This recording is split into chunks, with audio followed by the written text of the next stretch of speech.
Bonjour, ici Rodem, analyste EURUSD pour signalforex.fr en partenariat avec UFX Market.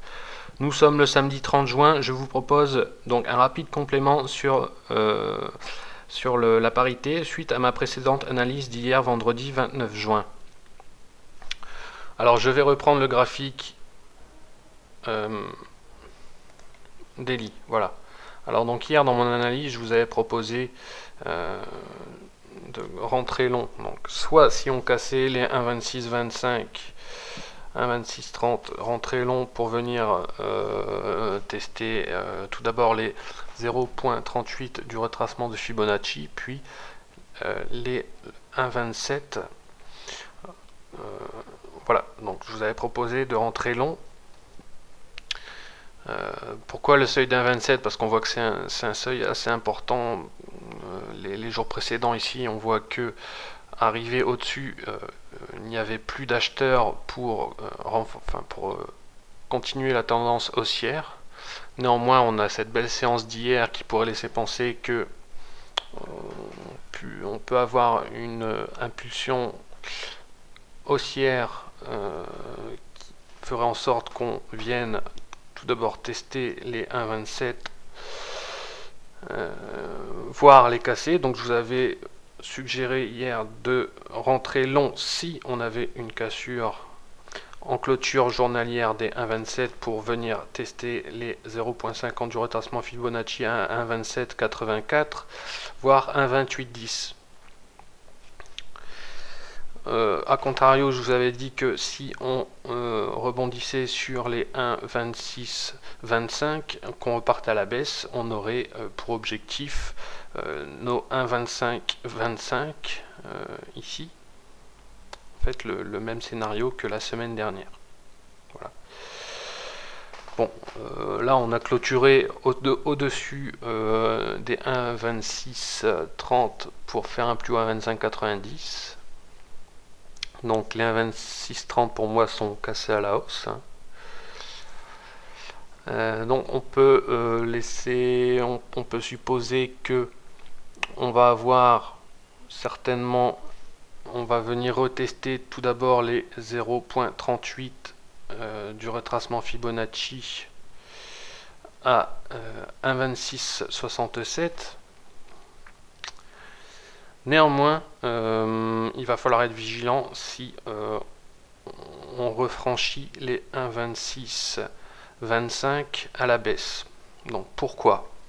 Tout d'abord, comme on a eu précédemment, on a eu une forte séance haussière hier vendredi 29 juin suite à l'annonce du sommet européen, à l'accord trouvé entre les différents chefs d'État lors de ce sommet hier. Mais on a eu, comme on avait eu précédemment, on peut éventuellement avoir une correction forte de cette vague d'euphorie suite à cette annonce. Voilà, sachant qu'on est toujours dans une tendance baissière à long terme. Voilà, donc ça c'est le premier point. Restez vigilant toujours à ce seuil des 1,2625. Donc pourquoi? Deuxième point, un point qui n'est pas négligeable loin de là, c'est que hier c'était la dernière séance de cotation du mois de juin 2012. Donc par conséquent on rentre dans un nouveau mois de cotation, celui du mois de juillet. Et également on vient de terminer le premier semestre de l'année. Alors pourquoi je vous dis ça? Pour prendre un peu de recul justement sur la paire en prenant le graphique mensuel. Voilà. Donc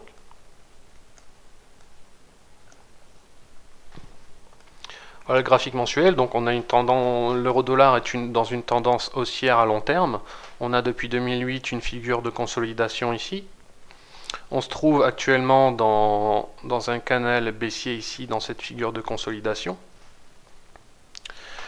Alors, ce qui est intéressant de constater, donc on voit qu'après un mois de mai de forte baisse, on a eu un mois de juin de correction dans notre tendance baissière, ici le mois de mai, où on avait cassé les 1,30 à la baisse, et également une zone à laquelle je pense qu'il faut être vigilant, c'est les 1,2650.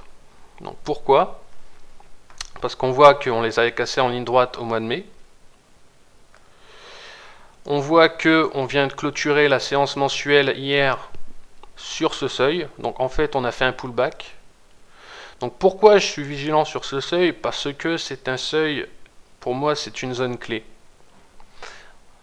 On voit parfaitement que c'est un seuil qui a été travaillé dans le passé, qui a été travaillé souvent. On voit ici, en 2010, de nouveau en 2009, ici de nouveau en 2006, ici en 2003. Donc là, c'est du graphique long terme, hein, c'est graphique mensuel. Hein, ici en 96. Et donc c'est un seuil qui nous a fait rebondir. La plupart du temps, c'est un seuil sur lequel on a rebondi. Et donc là, on l'a franchi à la baisse. Hein, on l'a cassé le mois dernier, enfin au mois de mai. Ici, on vient de clôturer, comme je vous le répète, le mois de juin sur ce seuil, vraiment pile. Hein, bon, légèrement plus bas peut-être. Hein, c'est peut-être pas exactement un 26,50, mais on a une zone. On est dans une zone intéressante en ce moment. Voilà. Donc là, pourquoi je vous montre ce graphique mensuel?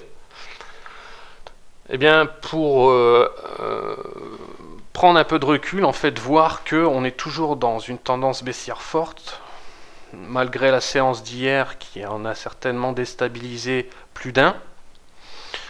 On a eu un mois de mai quand même avec un beau décalage. Là, on a fait en quelque sorte un pullback sur ce seuil. Voilà.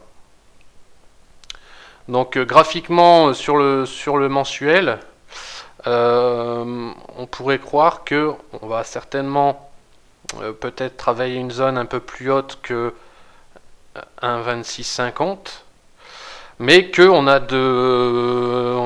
on a quand même des probabilités pour continuer dans notre tendance baissière ici, hein, sachant qu'on est dans une zone clé ici, hein, qu'on a cassé au mois de mai. Donc je reviens sur le graphique daily. Voilà, alors, donc, je vous ai suggéré dans la vidéo d'hier d'acheter une cassure des 1,2630. Par contre, je vous conseille de rester vigilant là. Je vous ai dit également hier dans la vidéo de rester observateur en début de semaine pour voir comment les opérateurs allaient réellement acheter, enfin comment allaient réellement réagir les opérateurs suite à l'annonce, parce que là on a une vague d'euphorie hier. Hein. Rester observateur peut-être déjà pour voir si on refranchit en clôture de séance journalière tout d'abord 1,2667. Si on les refranchit en clôture journalière, voir si on refranchit peut-être les 1,27 ici. Parce que on voit bien que sur le graphique mensuel, on est susceptible de repartir à la baisse en venant tester une résistance. Donc quelle résistance, c'est impossible à savoir, mais voilà. Donc c'est pour ça que je vous conseille de rester observateur déjà peut-être dans les jours qui vont arriver. En tout cas en début de semaine, pour voir si éventuellement, pourquoi pas, c'est tout à fait possible qu'on ne refranchisse même pas peut-être les 1,2667 et puis qu'on reparte tout de suite à la baisse, ou alors on peut venir... voilà, donc là c'est délicat, hein, on a énormément de volatilité en ce moment, on a des annonces qui fusent de tous les sens. Donc voilà, notamment, enfin, par contre, sur le graphique à long terme, sur le graphique monthly, c'est clair, hein, pour l'instant, on est toujours dans une tendance baissière. Donc attention, là, on a eu une impulsion haussière hier avec la séance de vendredi, mais il va falloir rester quand même vigilant. Hein. Voilà. Donc, en termes de stratégie, je reviens à la stratégie que je vous ai proposée hier dans ma vidéo d'analyse. Je vous avais tout d'abord proposé de rentrer long si on cassait la 1,2630, qui ont été cassés à la hausse, avec un objectif à 1,2667 puis 1,27. Voilà. Donc après, restez, comme je viens de vous le dire, restez vigilants. Si on recasse en clôture journalière les 1,27, vous pouvez, enfin je pense que on ira certainement tester des plus hauts, hein, 1,2740 le plus haut ici. Pourquoi pas aller retester les 0,50 du retracement Fibo à 1,2784. Par contre, si on repart à la baisse, tout d'abord, premier signal en franchissant les 1,2625 en clôture journalière de nouveau, on ira retester probablement les 1,2525. Voilà. Donc je répète, en clôture journalière, on peut très bien faire un pullback, peut-être même dès lundi, faire un pullback et puis remonter et puis clôturer au-dessus des 1,2625 ici. Voilà.